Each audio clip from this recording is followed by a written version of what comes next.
కవి తన కాల్పనిక జగత్తులో అందాలను సృష్టిస్తాడు. కలలను సాకారం చేసుకుంటాడు. కొన్నిసార్లు బాధపడతాడు. బంధాలను తెంచుకుందాం అనుకుంటాడు. సుఖిస్తాడు, దుఃఖిస్తాడు. అదొక తీయని బలహీనత. పాఠకుడు లేదా శ్రోత ఊహా జగత్తులో మైమర్చిపోతాడు. సృజనాత్మక శక్తి కలిగి ఉన్న కవి వ్యక్తం చేసిన భావాలతో మమేకమవుతాడు. నావనుకుంటాడు, అవి కనెక్ట్ అవుతాడు. బంధాలను పెంచుకుంటూ సహానుభూతిలో బాధపడతాడు. కలల్లో, ఊహల్లో గతంలో జరిగిన సంఘటనలను గుర్తు తెచ్చుకొని పులకరించిపోతాడు. అదొక నోస్టాల్జియా. ఎన్నోసార్లు తనను కలిచివేసిన స్మృతిలో కలవరం చెందుతాడు. మరిచిపోవాలనుకుంటాడు. అయితే కవి తన సృజనతో పాఠకుని గాయాన్ని మాన్పినట్ట, గాయాన్ని మరింత పెద్దదిగా చేసినట్ట, లేదా శ్రోత ఈ తీరని బాధను కవి వల్ల పొందినట్ట, కాకపోతే తన సున్నిత హృదయం అందించిన మరపురాని బాధ మాత్రమేనా? ఇలా అంతుచిక్కని ప్రశ్నలు ఎన్నెన్నో. ప్రజలకు అత్యంత చేరువై వారి గుండెల్లో గూడు కట్టుకున్న సంగీత సాహిత్య దొంతరలు చెరిపివేయడం మాత్రం అసాధ్యం. ఈ సందర్భంగా బాపు దర్శకత్వంలో వచ్చిన ముత్యాల ముగ్గు సినిమాలో ఒక క్యారెక్టర్ అనే మాట, మడిసన్నాక కాస్తంత కళాపోషణ ఉండాలి. సినిమాల్లో వెన్నెల సాహిత్యం సుసంపన్నం.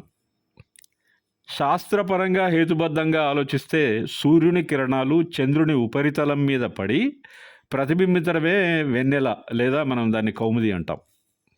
అంటే వెన్నెల కిరణాలు విద్యుదయస్కాంత తరంగాలు మాత్రమే, సూర్యకాంతి వలె. భౌతికవాదంలో వెన్నెలను అంత సింపుల్గా డిఫైన్ చేస్తే మనం పెట్టుకున్న ఆశలు, మనలో గూడు కట్టుకున్న భావాలు, మనోజ్ఞమైన సాహిత్యం, మనిషి ఆలోచనలు, భావాలు, భావోద్వేగాలన్నీ వృధా అయిపోయినట్టే. వెన్నెలతో మన అవినాభావ సంబంధం, ఆకర్షణీయమైన అనుభవాలు అన్నీ నిరర్ధకమైనట్టే. కానీ ఒక్కటి మాత్రం నిజం, చంద్రికలు, చంద్రకాంతి మనిషి యొక్క మానసిక స్థితిని మరపురాని లోకాలకు, ఆనంద తీరాలకు తీసుకెళ్తుందన్న మాట మాత్రం పచ్చి నిజం. ఈ ఫీలింగ్స్ బహుశా మానవ జన్యుల రూపంలో నిక్షిప్తమై ఉన్నాయేమో. తెలుగు సాహిత్యంలో వెన్నెల ప్రస్తావన సర్వసామాన్యం. ఇక సినిమా పాటల్లో వెన్నెల లేకుండా వేడుక లేదు, వేదన కూడా లేదు. మత్తెక్కించే కౌముది మనసులో ప్రేమైక సామ్రాజ్యాన్ని స్థాపించే తీరు అనుభవైక వేద్యం. కవి వెన్నెల్లో ఆడుకుంటాడు, వెన్నెల్లో విహరిస్తాడు, వెన్నెల్లో మైమర్పుకు లోనవుతాడు. పాఠకులను మంత్రముగ్ధులుగా చేస్తాడు. కొన్ని పాటల్లో చందమామలో ఆనంద సీమలో వెన్నెల స్నానాలు చేయుదమా అన్న పాట, ఈ వసంతయామినిలో ఈ వెన్నెల వెలుగులలో. ఇంకోటి మెరుపు కళల చిత్రంలో వెన్నెలవే వెన్నెలవే మినే దాటి వస్తావా, పగలే వెన్నెల జగమే ఊయలా, కదలే ఊహలకే కన్నులుంటే. ఈ పాటలన్నీ ఆనిముచ్చాలే. వెన్నెలలోని వికాసమే వెలిగించదని కనులా, వెన్నెలలోని వికాసమే వెలిగించదని కనులా, వేదన మరచి ప్రశాంతిగా నిదురించుము ఈ రేయి, వెన్నెలలోని వికాసమే వెలిగించెదని కనులా. వాడని పూల తావితో కదలాడే సుందర వసంతమీ కాలము. వాడని పూల తావితో కదలాడే సుందర వసంతమీ కాలము. చెలిజోలగ పాడే వినోదరాగాలలో, చెలిజోలగ పాడే వినోదరాగాలలో తేలిడి కలల సుఖాలలో నిదురించుము ఈ రేయి. వెన్నెలలోని వికాసమే వెలిగించెద నీ కనులా.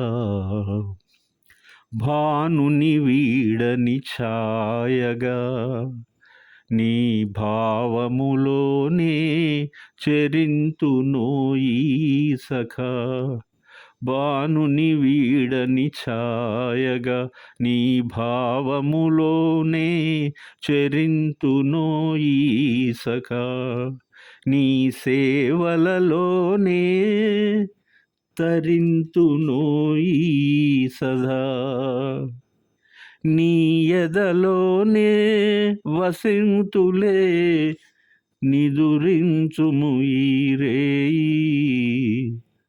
వెన్నెలలోని వికాసమే వెలిగించెద నీ కనులా.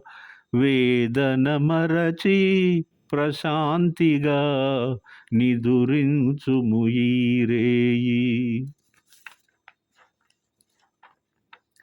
ఈ సందర్భంగా యూట్యూబ్ ప్రేక్షకులతో ప్రేయసీ ప్రియులు సరదాగా వెన్నెల సబ్జెక్టు మీద ఒక యుగల గీతం ఆలాపించిన తీరు మీ ముందు ఉంచుతాను. వెన్నెలలోని వేడి ఏలను, వేడిమిలోనే చల్లనేలను. వెన్నెలలోనే వేడి ఏలను, వేడిమిలోనే చల్లనేలను. ఈ మాయయే మోజాబిలి, ఈ మాయయే మోజాబిలి. వెన్నెలలోనే విరహమేలను, విరహములోనే హాయి ఏలను. ఈ మాయయే మోజాబిలి, ఈ మాయయే మోజాబిలి. మొన్నటి కన్నా నిన్న వింతగా, నిన్నటి కన్నా నేడు వింతగా. మొన్నటి కన్నా నిన్న వింతగా, నిన్నటి కన్నా నేడు వింతగా. నీ సొగసు నీ వగలు హాయి హాయిగా వెలిసేనే. వెన్నెలలోని వేడి ఏలను, వేడిమిలోనే చల్లనేలను. రూపము కన్నా చూపు చల్లగా, రూపము కన్నా చూపు చల్లగా. చూపుల కన్నా చెలిమి కొల్లగా, రూపము కన్నా చూపు చల్లగా. చూపుల కన్నా చెలిమి కొల్లగా. ఈ కలలు నీ హొయలు, ఈ కలలు నీ హొయలు చల్ల చల్లగా విరిసేనే. వెన్నెలలోనే వేడి ఏలను, వేడిమిలోనే చల్లనేలను.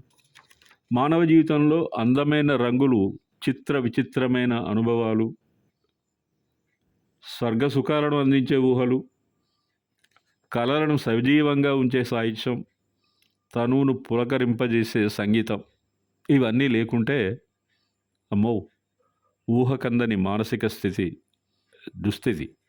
ఈ చైతన్యం, సృజనాత్మకత, నవరస స్పందన జీవితాలను ఆనందమయం చేస్తాయనేది పూర్తిగా వాస్తవమేమో. జాబిలు నుండి వచ్చే చంద్రిక అంటే వెన్నెల, మూన్ షైన్ కాదు, మూన్ లైట్ అది.